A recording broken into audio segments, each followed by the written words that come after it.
This podcast contains descriptions of suicide. This content may be distressing for some individuals. If you or someone you know is struggling or in crisis, help is available. Resource links are in the show notes.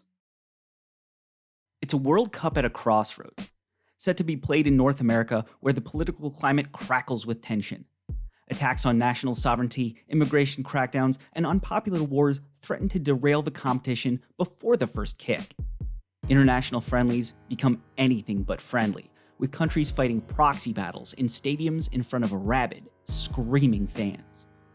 It's 1969, and we're... Oh, wait, what World Cup did you think I was talking about? No, I'm going to tell you the story of when the El Salvador and Honduras 1970 World Cup Qualifiers kicked off a full-blown war. I'm Harry Swartout. Let's play To the Echo of the Whistle.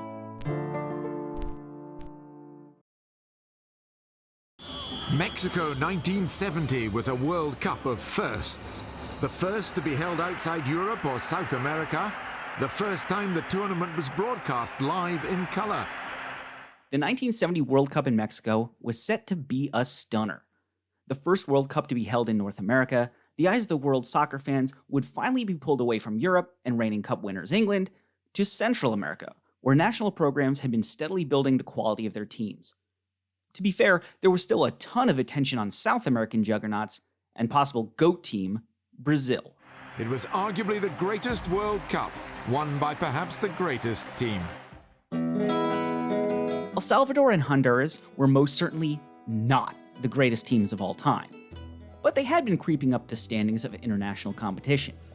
In 1963, El Salvador was runner-up in the first CONCACAF championship, and they made their first Olympics in 1968. Honduras had just hosted the CONCACAF championship in 1967, and managed third place at home.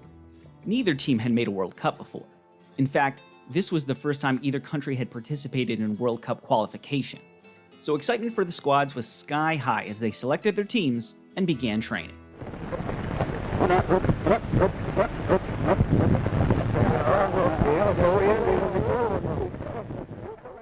For those of you who don't know, and if United States geography test scores are anything to go on, chances are you don't, Honduras and El Salvador are nestled in the little bendy part of Central America, with El Salvador touching the Pacific Ocean and Honduras the Caribbean. They share a land border and a fair bit of history. More on that later. The two neighbors were set to clash home and away, with a third match to be scheduled if the decisions were split after the first two rounds. While it was a huge test of rising football power between the two neighbors in Central America, nobody paid attention. Nobody included Polish journalist Ryszard Kapuscinski, who only became interested when his friend and editor of the weekly Mexican periodical Siempre, Luis Suarez, said he believed the football matches would start a war. Acting on this tip, Kapuscinski flew to Honduras, reported on the conflict, and eventually wrote what would become the definitive book on the subject, The Football War. The first match started on June 8, 1969, in the Honduran capital of Tegucigalpa. Or at least that was when it was scheduled to start. The festivities had truly kicked off as soon as the Salvadoran team arrived at their hotel the night before. A crowd of Honduran fans gathered and began cheering, throwing things at players' windows, banging on sheets of metal, lighting fireworks, and laying on their car horns, all to make sure the rival team would not sleep a wink before the big match.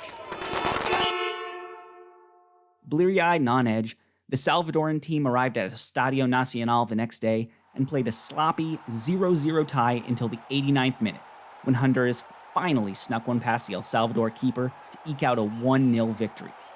The stadium erupted. Literally. Visiting Salvadoran fans reportedly attempted to light the stadium on fire as jabs between opposing groups of fans went from verbal to physical. But the lasting image from the first match was back in El Salvador's capital, San Salvador. Kapuscinski reported 18-year-old Emilia Bolaños was sitting in front of the television in El Salvador when the Honduran striker Roberto Cardona scored the winning goal in the final minute. She got up and ran to the desk which contained her father's pistol in a drawer. She then shot herself in the heart. The young girl could not bear to see her fatherland brought to its knees, wrote the El Salvadoran newspaper El Nacional the next day. The whole capital took part in the televised funeral of Emilia Bolaños. El Salvador had its martyr. Then, just 1 week later, the second match. El Salvador wasn't happy with the way the first match had gone. The Salvadoran media had made the treatment of the national team a point of national honor and started to villainize not just the Honduran team, but all of Honduras. They wanted payback.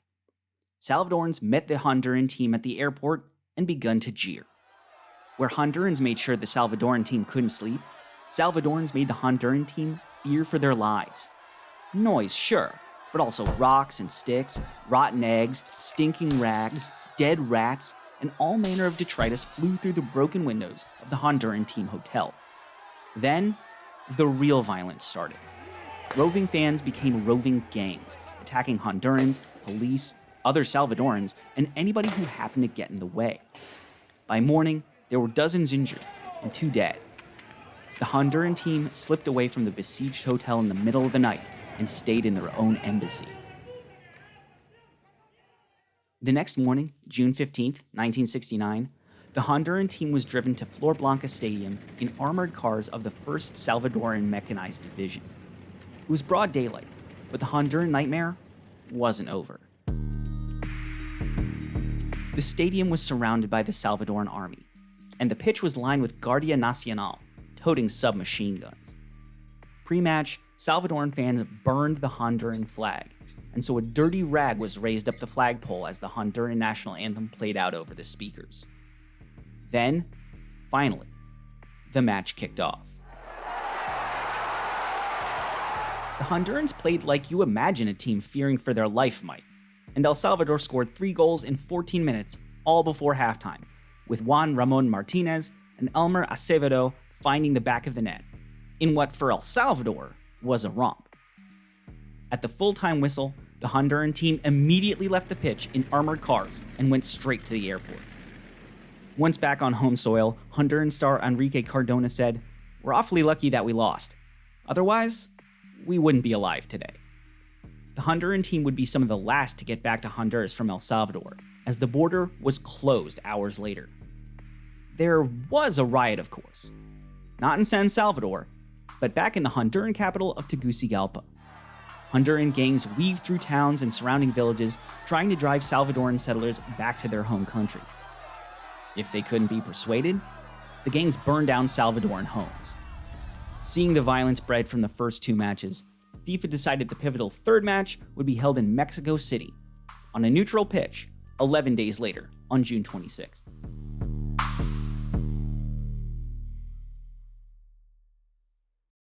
Mexico was not taking any chances.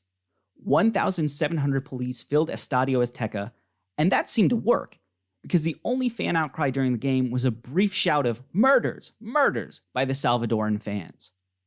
Presumably because each team felt safe and had slept the night before, the 3rd match between Honduras and El Salvador was a classic.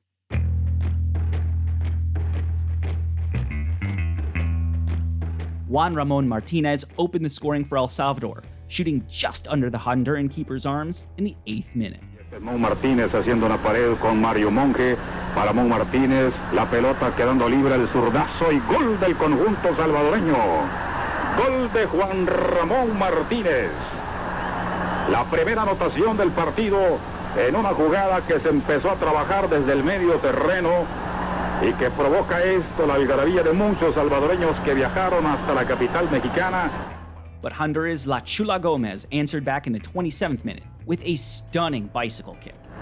Mendoza el centro, una chilenita, gol del conjunto hondureño, La Chula Gómez. Ahí, al frente del área del equipo salvadoreño, sorprenden a Gualberto Fernández con esta media chilena de derecha. Y Honduras empata el partido por intervención de La Chula Gómez en el minuto 27 de este primer tiempo. El Salvador 1, Honduras 1. 2 minutes later, it was Juan Ramon Martinez again, who left his defenders behind and beat the advancing keeper to restore El Salvador's lead. El Salvador se defiende hasta con los dientes. Este es Juan Ramón Martínez, metido al área, solo frente al arquero, el tiro y ¡gol! ¡Gol del Salvador! Nuevamente Juan Ramón Martínez. El Salvador 2, Honduras 1. Just after the half, it was Honduras' turn again, and La Chula Gomez easily slotted home an unfortunate bounce off the El Salvador goalkeeper to once again even the score. Tratando de ahorrar todo, queda la pelota aquí en el área, el remate, ¡gol! ¡Gol de Honduras! Nuevamente la Chula Gómez. Y esto es una locura. Then it began to rain, and it rained hard. What was a free-flowing goal-scoring bonanza became a physical, soggy slog. A slide tackle on star striker Enrique Cardona saw the Honduran carried off the field injured. No card was issued. In fact, Mexican referee Abel Aguilar Elizalde did not reach for his pocket the entire match. Play continued, and the game went tied 2-2 into extra time. In the 101st minute, a looping cross settled into the rain-soaked pitch right in front of El Salvador's Pipo Rodriguez, and with a sliding kick, he pushed the ball under the diving keeper, put El Salvador back on top. La va a buscar Elmer Acevedo para Mon, el pase hacia el vacío, Pipo, la barrida, ¡gol! ¡Gol del Salvador! Mauricio Rodríguez, Pipo Rodríguez, en una barrida al tipo beisbolista. 3 El Salvador, 2 Honduras. The seconds ticked away towards the end of extra time. 2 minutes of stoppage time were added. But no equalizer came for Honduras, and El Salvador qualified for its first World Cup in national history. Atención, en este momento, don Abel Aguilar indica la finalización del partido. 27 de junio, Estadio Azteca de México, 1969, El Salvador 3, Honduras 2.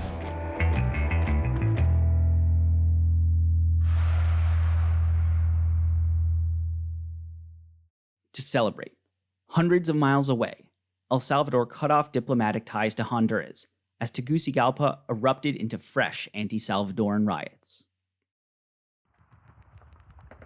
On July 14th, the football war officially began.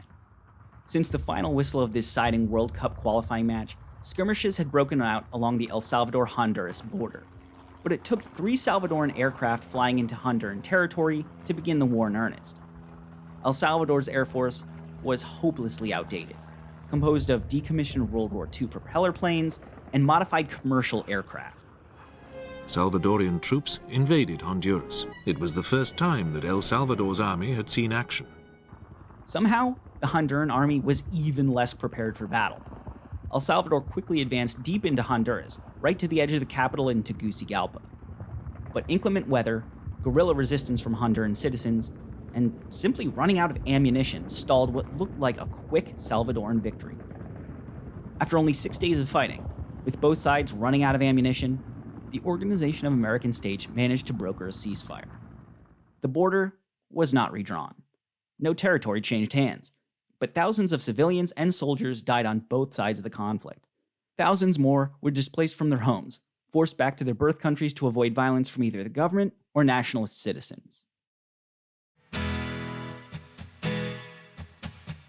Since 1969, that's the story of the football war that's been told in living rooms, newspapers, and books like Kapuscinski's, soccer matches kicking off a short-lived war between 2 Latin American countries.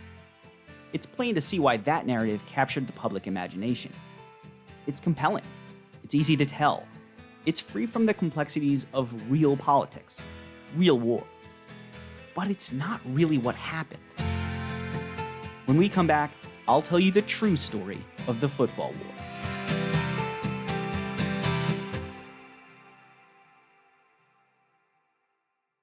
Okay, let's restart from the beginning. The first match isn't far back enough. The truth of the football war was that El Salvador had been secretly making plans to invade Honduras for more than a decade. It all goes back to land and who owned it.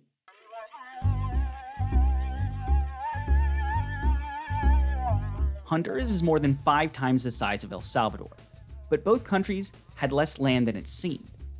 Let me explain. Elites and foreign investors own the vast majority of farmable land in Honduras and El Salvador. The problem was so bad that Kapuscinski reported El Salvador is the property of 14 families. 1,000 latifundistas own exactly 10 times as much land as their 100,000 peasants. Unsurprisingly, poor Salvadoran farmers looking for plots of their own filtered across the border to Honduras, who at least had some land not gobbled up by wealthy elites. By 1968, 300,000 Salvadorans hopped the border to Honduras to squat on farmable land. And that was fine, until Honduran President Oswaldo López Arellano felt pressure from his group of poor farmers demanding land for themselves. He couldn't take the elites or foreign investors' land. They were who brought him into power in the first place. So in May of 1969, he began to enforce an agrarian reform law that dispossessed farmers of their land who were not Honduran by birth. To make sure it worked, Honduras began a campaign of propaganda, demonizing the Salvadoran farmers to draw the ire of their poor away from the government. State-sponsored slogans like "Honduran, pick up a stick and kill a Salvadoran" mobilized Honduran citizens against Salvadoran immigrants, who started a mini exodus back to El Salvador.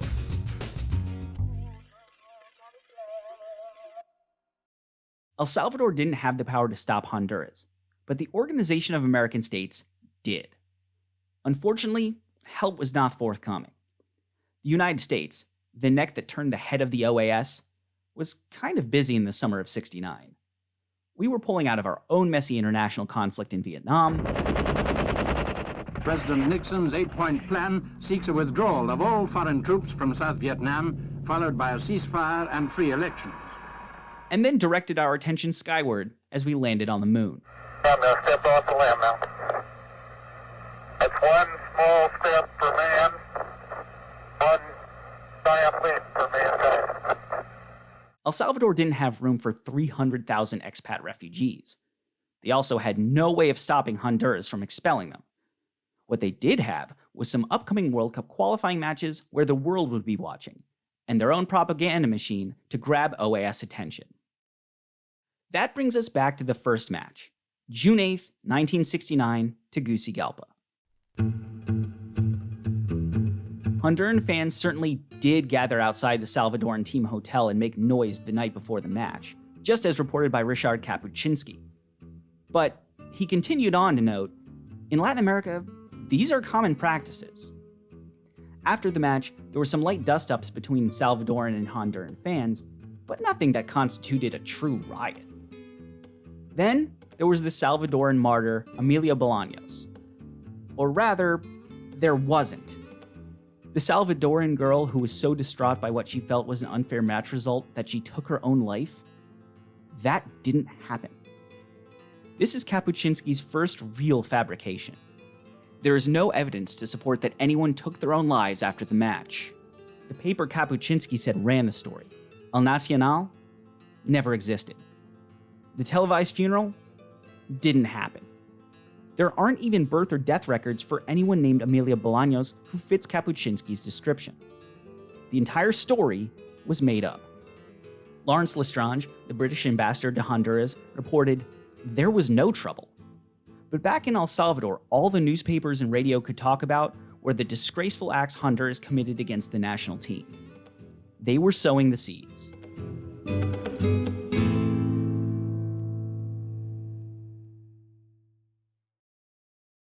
All right, match 2, June 15th, 1969, San Salvador. There were pre-match riots in the streets that left 2 dead. That happened. What isn't often reported is that the violence was incited by undercover agents of Salvadoran paramilitary group Orden, sent to stir things up. This caused the chaotic ruckus that saw the Honduran team sneaking off to sleep in their embassy and forced transportation in armored vehicles. Did Salvadoran fans burn the Honduran flag before the match and raise a rag in its stead? Maybe, but Lestrange said nothing about it in his communique with England, only that the crowd hissed at the playing of the Honduran national anthem. In his words, the violence around the game was minimal. There was some breaking of car windscreens and crowd hooliganism, but no other incidents more serious than would occur elsewhere in the world, including Britain, at tense cup matches. For all the Salvadoran nationalism stoking and demonization of Honduras in the media, the violence around the second match in San Salvador was not that bad. In Tegucigalpa, that's a different story. Hondurans in the capital, who had now been exposed to brutal propaganda against Salvadorans for months, started a terror campaign, looting shops, burning cars, and rounding up stragglers to be held in an internment camp at Estadio Nacional, where the first match was played. Both sides only dialed up the rhetoric in the 2 weeks before the deciding match. El Salvador officially accused Honduras of genocide. Honduras compared El Salvador to Hitler's Germany. Skirmishes broke out along the border as wave after wave of Salvadorans flowed back from Honduras. Finally, we have match 3. June 26, 1969, Mexico City. The first myth to debunk is that FIFA moved the match to avoid more violence. It had been scheduled to be at a neutral football site in Estadio Azteca for months. There was an increased police presence, but that was the only precaution taken, and there were no reported incidents. Once the game was over, El Salvador dissolved diplomatic ties with Honduras. Except that El Salvador had actually broken its ties with Honduras the day before the decisive match, on June 25th. The players, matchgoers, and most citizens wouldn't have heard about it until after the game was over. But they were going to be hit with one last piece of propaganda. While severing ties, Salvadoran Interior Francisco Jose Guerrero blamed the conflict on alleged prosecution stemming from an international football match. So, did it work? Did El Salvador successfully sportswash their war with Honduras about land and immigration? Yes and no. Internally, both countries did manage to stir up nationalist pride in their citizens and demonize the other country to suit their political agendas. More importantly, they managed to boost their preferred narrative of the war through foreign media. United Press International's headline of the third match recap reads, "Soccer War Won by El Salvador, 3-2. It doesn't mention Honduras' expulsion of the Salvadoran immigrants, land ownership, or a border dispute. Only the game score, troop movement, and a bitter feud and severing of diplomatic relations." Elsewhere in Latin America, headlines read, "Guerra Futbolística" and "Guerra del Fútbol." Then, there was Ryszard Kapuscinski. Kapuscinski was shortlisted for the Nobel Prize in Literature, but became known for writing more allegory or magical realism than capital J journalism. Kapuscinski himself acknowledged his penchant for fudging details in a 1987 interview with Granta magazine, saying, "There are so many complaints. Kapuscinski never mentions dates. Kapuscinski never gives us the name of the minister. He has forgotten the order of events. All that, of course, is exactly what I avoid. If those are the questions you want answered, you can visit your local library."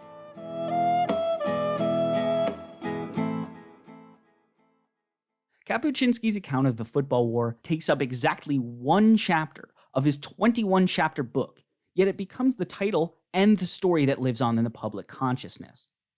In reality, Kapuscinski was not in Honduras or El Salvador when the matches took place, arriving between the last match and the beginning of the official conflict starting July 14th. His reporting on the games comes from secondhand accounts told in retrospect, and almost certainly biased by state propaganda of both El Salvador and Honduras. Some of his reporting, like the existence of Emilia Bolaños, has been completely debunked.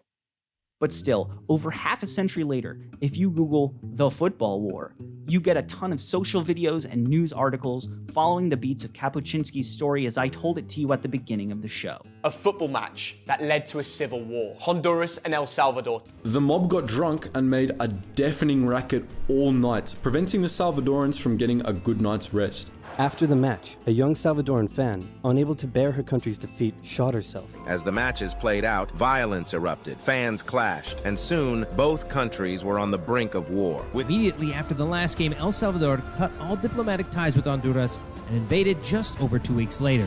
Often pushed to the end, or left out entirely of these retellings, are the last few paragraphs of Kapuscinski's account, which starts off, "These are the real reasons for the war.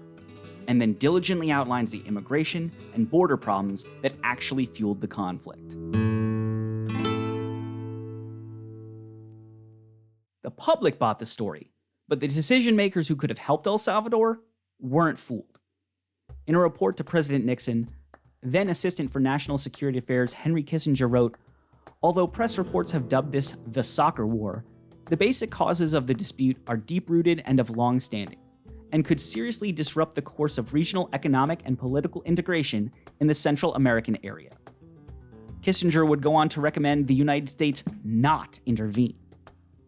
The connection of the conflict to soccer may in fact have complicated El Salvador receiving the foreign aid they so desperately wanted. Retired US diplomat Robert Stephen admitted in a 2001 oral history, "It was a difficult job trying to get anybody in Washington to take that conflict at all seriously. Everyone had the same reaction. Oh, it's crazy in Central America. Banana republics having a war over a soccer game or something." For both countries, the sportswashing campaign was a monkey's paw affair. Be careful what you wish for. El Salvador needed the Organization of American States to pay attention to them if they were going to have any chance at stopping the Honduran ousting of their people. But once they got that attention, the OAS ruled that El Salvador had been the aggressors in the war and imposed diplomatic and economic sanctions. The OAS also didn't do anything to stop the flood of displaced Salvadorans back to El Salvador. Honduras' anti-Salvadoran propaganda campaign betrayed just how tenuous their power was internally. They pulled out of the Central American Economic Union in an attempt to maintain control of their country. Further, Honduras refused to work with the Central American Common Market, leaving them one of Central America's poorest countries to this day.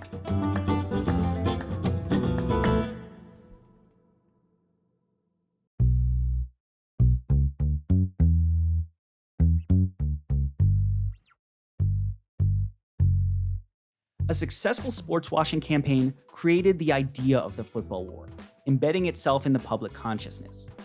But its biggest trick is simultaneously highlighting and ignoring its central object, football. "The war didn't start because of our games," said Salvadoran striker Mario Monge. "There was a political motive. It just happened to be during the time of the qualifiers." Every match account agrees. On the pitch, there was no animosity between the teams. No dust-ups, even when a hard tackle took out Honduras' best player in the deciding match. Instead, they mentioned Salvadoran players consoling Honduras players after the loss. Terse as the UPI article of the third match was, it dedicates one of its 10 sentences to noting, "The victory ended in embraces and handshakes by both teams." After 100+ minutes, in the pouring rain, the rivals shook hands. "On the field, we respected each other," said El Salvador captain Salvador Mariona, decades after the final whistle. "Even today, the ones still alive from that Honduras team, we have a strong friendship."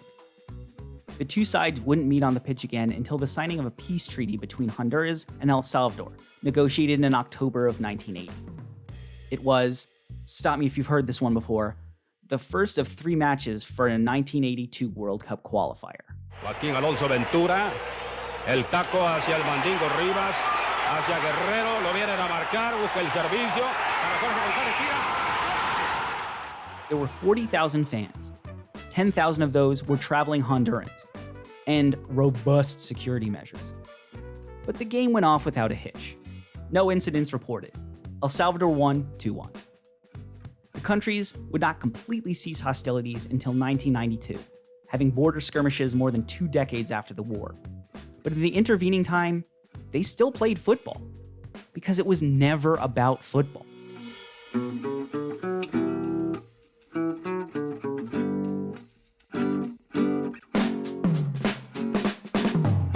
The story of the football war played on the power of sports to serve as an allegory. Competition, nationalism, struggle, war. But it ignores the other half of the coin. Sports in practice, community, teamwork, understanding. At its best, sport is an engine of peace.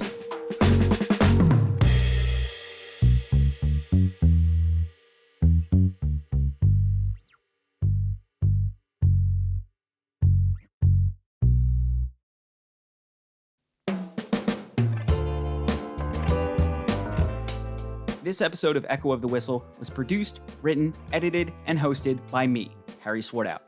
A complete list of sources for this story can be found in the show notes. Please like, subscribe, and leave a review so you don't miss any new episodes. If you're craving more, head over to Patreon and support Echo of the Whistle for bonus content and to make sure we can keep telling you uncommon sports stories. Until next time, keep playing.